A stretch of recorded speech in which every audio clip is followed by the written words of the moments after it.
ไอ้สบายดีโอ้โหงามมาเลยเนาะจะเห็นงานของไอ้เนี่ย เป็นเบาสบายดีพ่อแม่พี่น้องสบายดีตอนแรกมื้อนี้บ่พังกับสิพาพ่อแม่พี่น้องไปชมวิวอยู่บ้านแกงลินนะยังจะมือปีใหม่เห็น สบายดีเริ่มคลายเครื่องแต่วันที่10เนี่ยเริ่มคลายเครื่องแล้วแต่ปีใหม่นั้นจะเริ่มประมาณวันที่12ที่ว่าคนแบบคึกคืนแต่ว่าเขาสิคลายก่อนหน้านี้นะสิเอาเงินหลายๆเลยผู้ใดมาเที่ยวแกงลีนก็อย่าลืมมาแวะมาอุดหนุนบ่เฮียงแซลมอนเด้อพี่น้องเด้อมื้อนี้ขอบใจบ่พังที่เพิ่นมาย่อมาจัดเครื่องซอยแสดงว่าอายเป็นพ่อค้าบ่เดี๋ยวนี้นะ แม่นแหละเกี่ยวกับอาชีพเลยซอยทุกคนเลย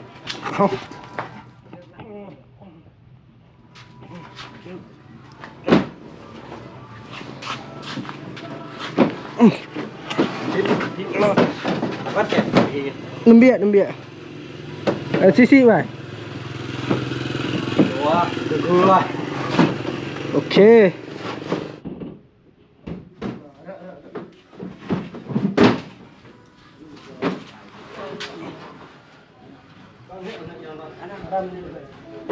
เราเลี้ยงมันนะ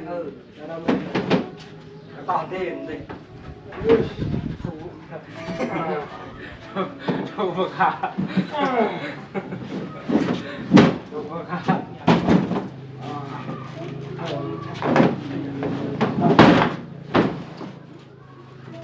มัดไว้ยามตกแม่นมันชิงบ่ได้มันตก สบายดีบ่าวตก สวัสดี โอ้บ่าวตกคนหล่อเอามัด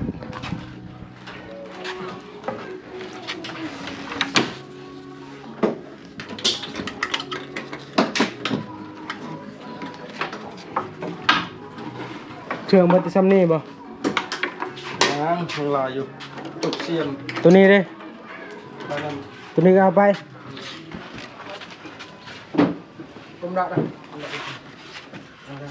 ก็ใกล้ๆก็วิ่งไปไหนลูก มาเถอะบ่ เจิม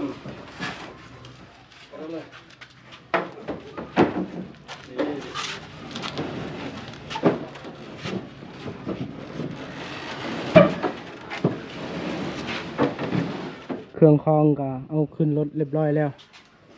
โต๊ะมีซองโต๊ะใหญ่ตัวนี้นี่มันเป็นโต๊ะน้อยนะแล้วก็มีจกมีเสียมโอ้ขอบใจนี่ เป็นพลัง อะไรกันพาไปติดตามอยู่บ้านแกงลินบอนสถานที่ท่องเที่ยวโอ้โหคนหลายเลยบ่นะแต่ตอนแรกนะคนบ่อยากหลายปานใดคันตอนเช้านี่ได้ยินเขาเจ้าว่าหลายนะเขามาเล่นเพราะว่า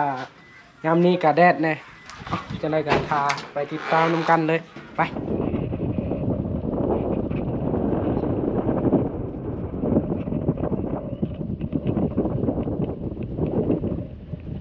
บรรยากาศตันเลยเนาะ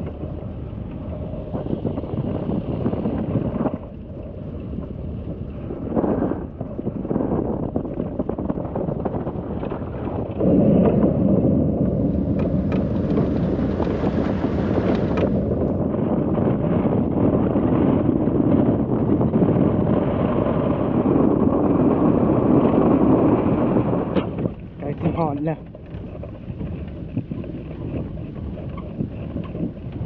ตอนเราดูฝนนะครัวนี่นะข้ามบ่ได้เพราะว่าน้ำท่วมนะเต็มหมดเลยเดี๋ยวนี้นะยามเดือน4เนี่ยน้ำก็ลงมีในบนนี้แหละมีน้ำอันนี้ก็บ่มีน้ำแล้ว ลุงใช่นี่ลุงดูนี่นี่ ให้กองไว้นะบ่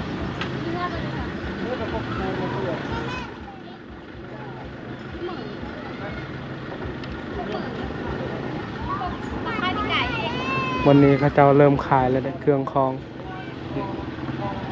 เบิ่งนี่มี3ห่านอยู่ลุมอีกอยู่ลุมเขาเจ้าจองหมดแล้วเมื่อคืนนี้นะบ่พางกับไอ้เฮียงนะไปจองอยู่ลุมแต่เห็นอยู่ลุมนะเขาเจ้าเฮ็ดแล้วเมื่อคืนนี้นะบ่เฮียงกับบ่พางนะเอาเสือกพางนั่นแหละแล้วก็ยังไว้นะพอดี ไปเบิ่งมื้อนี้พอดีเขาเจ้าเฮ็ด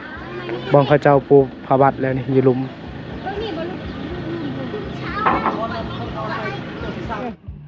ตายแล้วเอาเบิดแล้วบัดนี้ คืนนี้วันนี้เนาะน้องจองกับไม้เนาะ จอง2บ่อนอันนี้บ่เหนียวเบิดแล้วนี่ วันนี้เขาจองแล้วนี่วันนี้ มีแต่วันนี้แล้วเนาะเป็นได้บัดนี้ ทางคนลาวตัวนี้น่ะไปพุ่นนั่น ก็ฮู้แล้วปีกายนี้แล้วมาอันเพราะอันอยู่เมืองเราเป็นอันน่ะปีกายนี้อยู่นี่มันก็ญาติกันอยู่แล้วนะอยู่นี่นะไผไม้ก่อนกับบุญมีสิทธิ์ไม้เลยนี่นะเขามาเขาตั้งใจด้วย บ่ให้อยู่ฮู้เพราะว่าเขาได้มาทั้งไม้ทั้งในคอนํจะมันนำแล้วเพราะว่านี่จะมันนำเลยเฮาตัวทับปะอยู่เฮือนบ่ได้เอามาทำ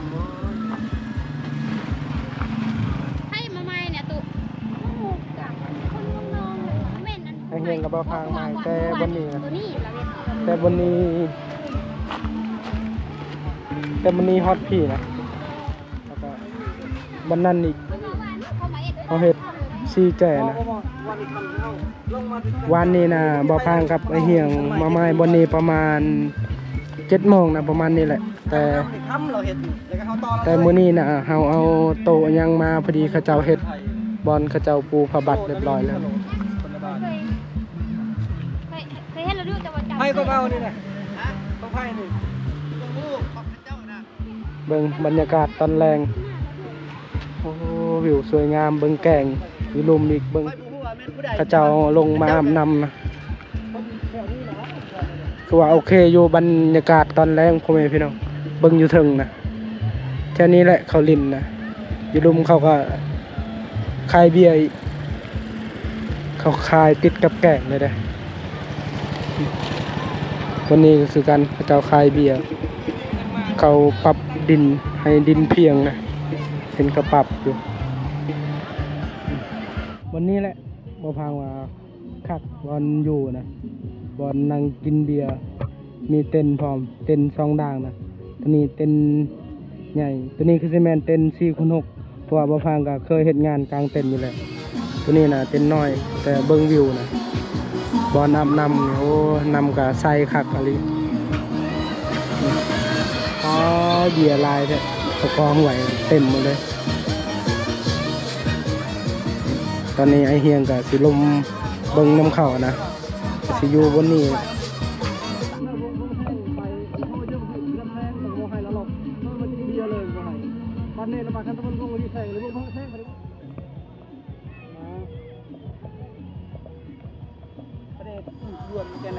คิดเลือกบนได้นี่เฮีย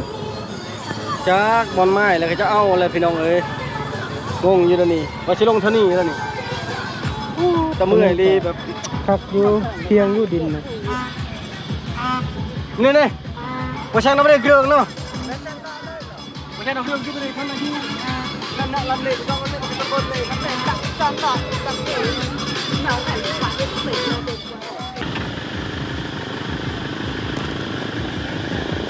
ไปลงลุ่มอีกแล้วบัดนี้บันไดก็เขาจ้องเบิด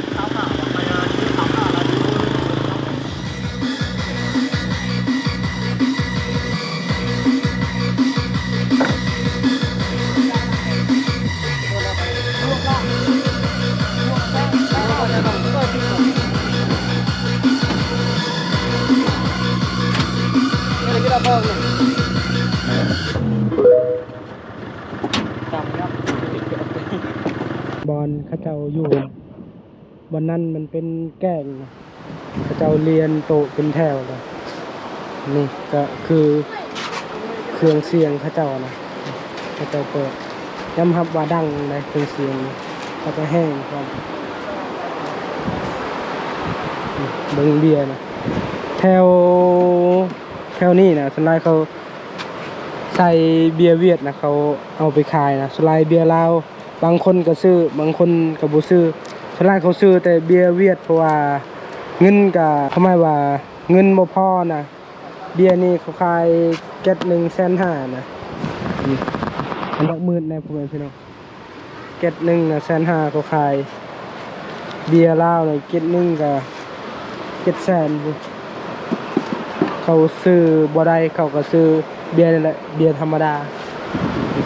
มันเขาเจ้าจัดโต๊ะจัดตังประมาณนี้แหละ1 2 3 4 5 6 7 8เขา10 11วันนี้นะบอลเขาเจ้าอยู่นะ10 โต๊ะนะจอดไทยได้ไง chọn xài thì giờ cái tổ chặt đạn này là chọn đạn này học này เรียน chọn sai đông bên này vừa chọn sai con này Ôi. Lại mồi lọt là tạn nó đây này hoa tăng làm bút bằng không được đâu เป็น2 ดางนะ2 หรือ 3 เนาะ1 2 3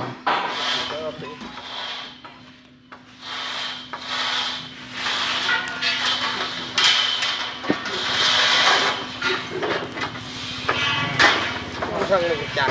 đấy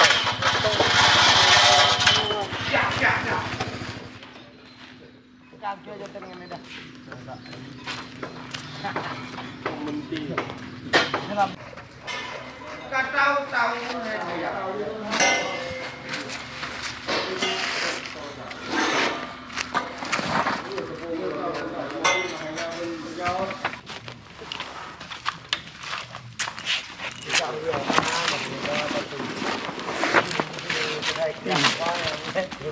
bơm cái gì bơm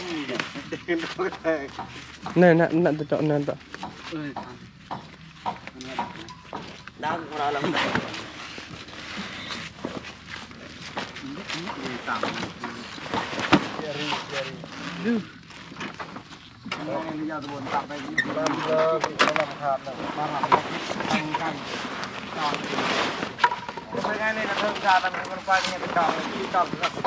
บอนนี้แหละมาพางเบิ่งนะ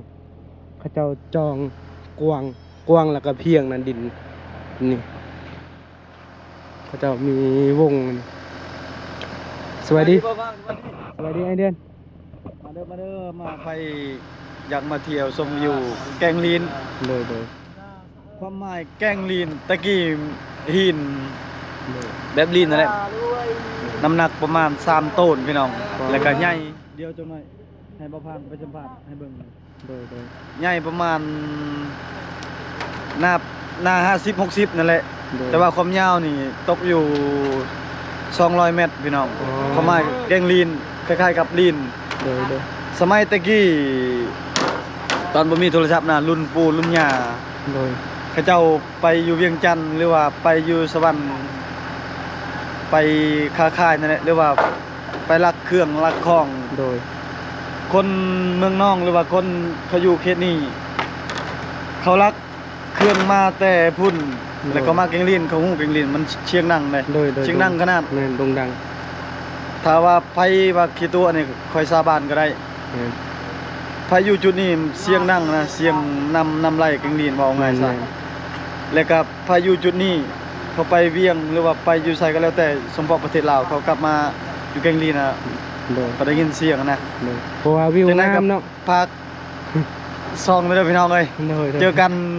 เดือน5พุ่นละ เลย ฝนตกใหม่ๆจะไปหาแล่นหาการคือเก่าช่วงนี้อากาศมันร้อน เลย แล้วก็ครอบครัวบ่ค่อยสบายนี่ เลยประมาณนี้แหละพ่อแม่พี่น้องสบายดีบ่อิน vậy đi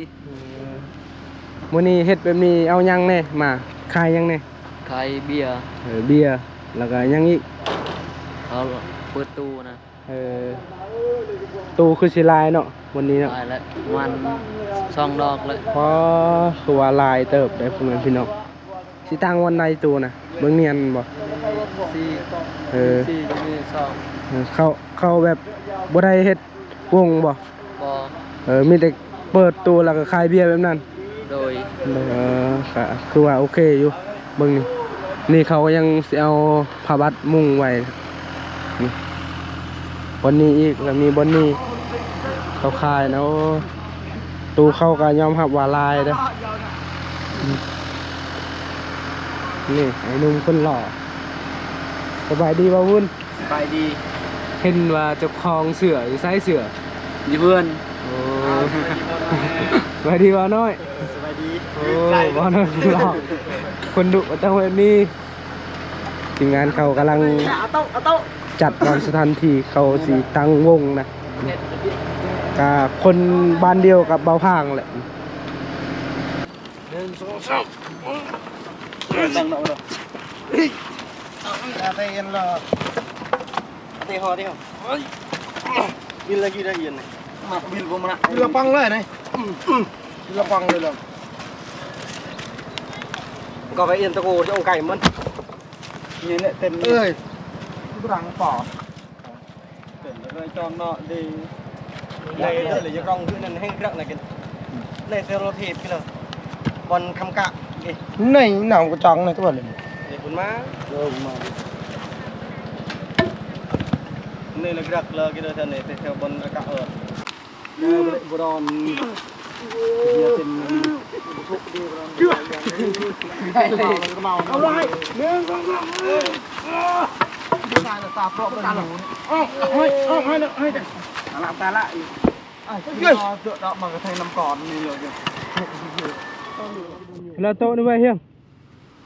ง่ายโต๊ะเลย ขยายเด้ขยายมาอยู่บนนี้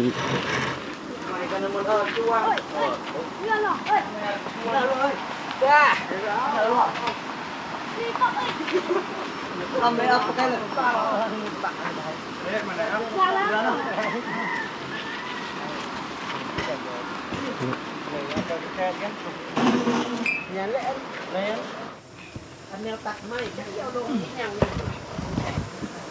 แล้วขับรถนิยมแชมป์นี่อ้าวผมช่วยเลยกลับเอาไหมเอาละพันไปแล้วเอากี่ละมันเรียบยนละตั้งเรียบไปอ่ะก็ไม่เนี่ยหนึ่งสองสามอ่ะเดี๋ยวจะตัดเอาอ่ะพูดล่วงจุดเลยเฮ้ยเขาเล่น เบิ่งเขาเจ้าใส่มอง ไอ้เจ้าร้อนนี่ คือติกี้อะไรได้เขาเจ้าเฮ็ดสองคนเขาเจ้าใส่มองกลางเว้นอีกได้นี่ โอ้ยคือเลยไทย เขากลางมองแล้วเขาก็เอาไม้ไปตีนำให้ปลาตื่นนะให้ถึงมองนะคือสิประมาณนี้แหละ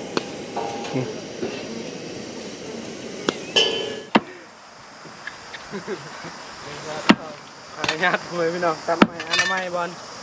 บอลนอน บอลใครเครื่อง บอลเรียนกันลูก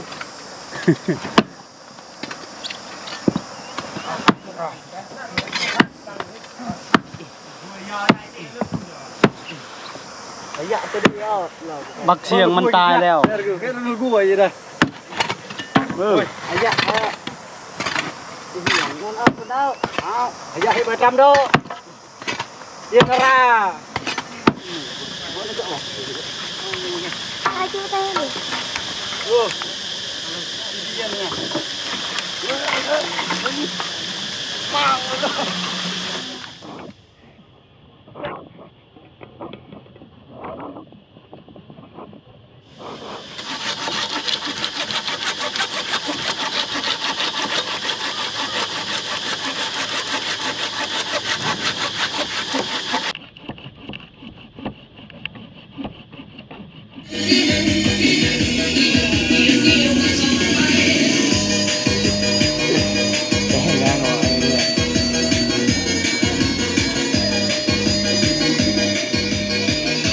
อนามัยเรียบร้อยแล้ว ปรับดินปรับลงลุ่มกับโบเพียงบันนะได้จะทำนี่บนนี้กับกองขเจ้าแล้วเขาก็จะเอาเต้นลงบันนี้เอาเต้นลงกับสีมากลางเลยบัน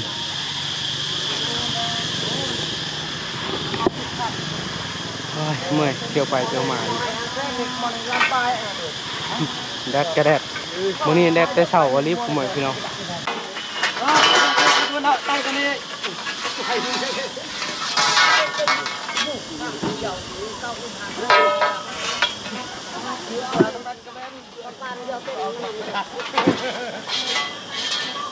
Ini tak,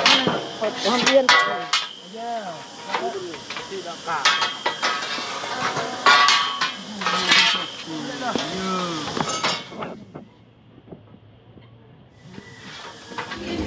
ผู้สาวกำลังลงไปลินนำนะ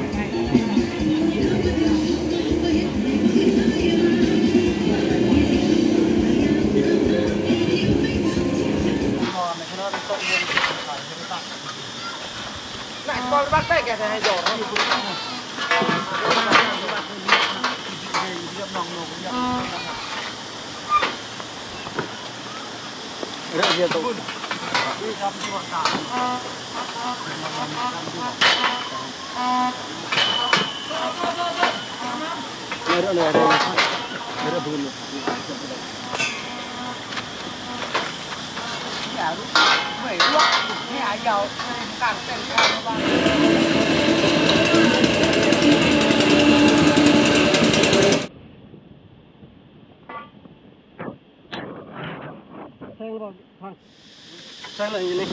นี่เลยโก้นี่เดี๋ยวจอดเลยจอดในไว้เลยเดี๋ยวกันนะ Ada muka kan ni wah. Ha. Oh, dah tak ni. Ya. Ada kan ni wah je. Tak wai ke? เบิ่ง Ada wai ke ba? ผู้สาวกำลังกางเต็นท์นะ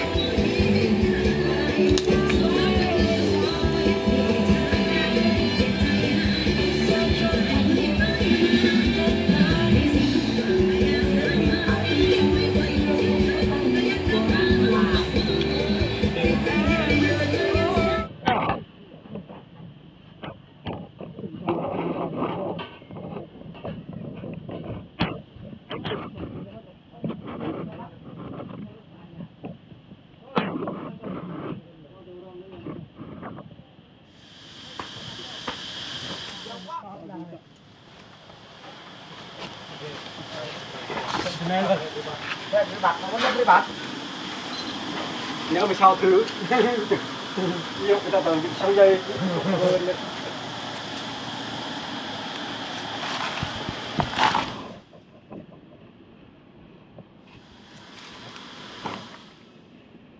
không muốn màu cho hay nhỉ đây được nó được alo chứ loại rồi chứ loại rồi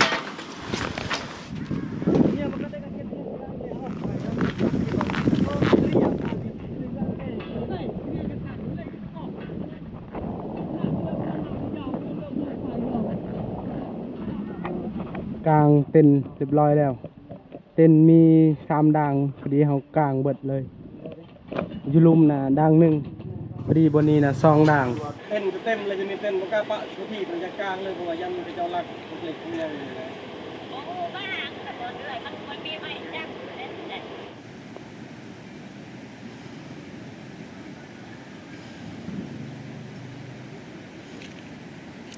ข้าเจ้านะเริ่มมาเลยได้โอ้ลมถูกได้มึงบรรยากาศ ตอนนี้นะเวลา11 โมงพอดีผู้บ่าวนะลายผู้หญิงบ่อยากลายบันไดผู้สาวสลายผู้บ่าวนะ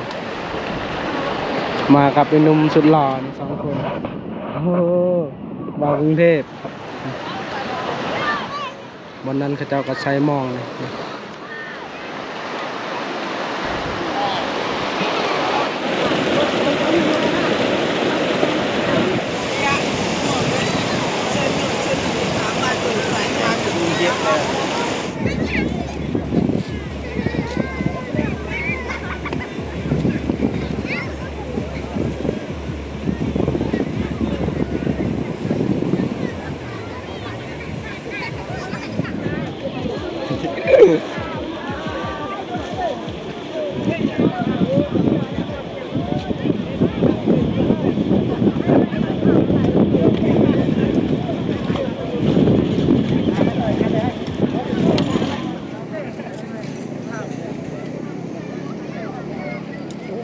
ผู้สาวกับผู้บ่าวรวมกันนะ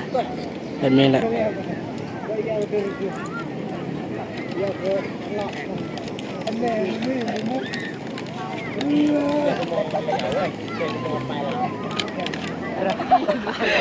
เราแหละ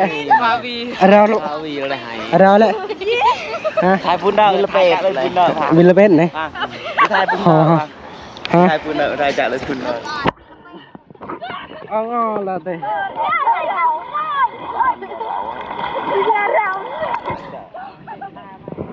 อ๋อแล้วไอ้นี่คนงานพี่น้องนะมีเบาพังพี่น้องเขาเบาพังยอกผู้สาวเนาะ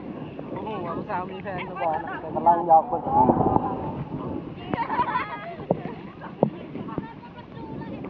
อันนี้ก็ผู้สาวพี่น้องเลยสาวหลายคนเนาะงาม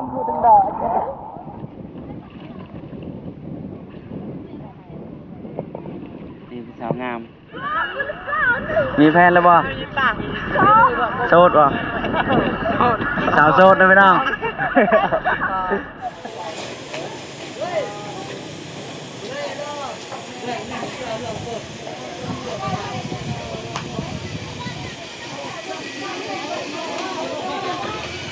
เชิญน้องพ่อไอ้บุญตาดีใจแฮงค่ะก็เห็นครั้งแรก สบายดีสบายดี โดยสบายดีคือ วัน กัน นี้ที่พ่อไอ้น้องคือเก่าทุกคนเลย โดย เป็นยังไงช่วงนี้ เรียนปกติอยู่บ่สอง โด ยู ย ทูบเฮา โดยปกติอยู่ ได้ซีสองนะ สื่อบ่าวพาง เบาฟัง โดยภาษาไทยแล้วก็ภาษาอังกฤษ อ๋อฝากกดติดตามหน่อยเด้อทุกคน FC โดย บอมตาละลายคนฝากเป็นกำลังใจให้น้องสายเพิ่นแน่ โดยขอบใจ เฮ็ดคลิป ห ตัว ลาย นั้นก็คือเฮาเวียกบ่หลายเนาะเวียกหลายทุกคนเลยบ่วางเวียกกันเลยน้องก็เสาเฮ็ดทุกคนมื้อนี้ได้พ่อน้องก็บ่ได้ก็ทุกคนทุกใจก็ฝากกดติดตามทุกคนสายหากินวิถีชีวิตแน่น้องสายเพิ่นถ่ายพี่น้อง โดยขอบใจหลาย โดยขอบ ไอ้มากับ ทีมงาน2คน สบายดีโอ้โหงามมาเลยเนาะแฟนนายวะ บ่แม่นทีมงาน ทีมงานเดียวกัน ทีมงาน พาไปเบิ่งผู้สาวแล้วผู้มีผู้สาวมีแต่ผู้บ่าว อย่ามาฮอดมาเนาะ โดย อันนี้มันที่10ทุกคนเลย โดย เอาการสิไปลองไปเบิ่ง โดย ภาพบรรยากาศไปเที่ยวอยู่ที่เกงลีนเมืองนอกเลยทุกคนถ้าบ่ได้อยากมาเมืองนอกก็คือมาเที่ยวได้เด้อทุกคน โด เลย ย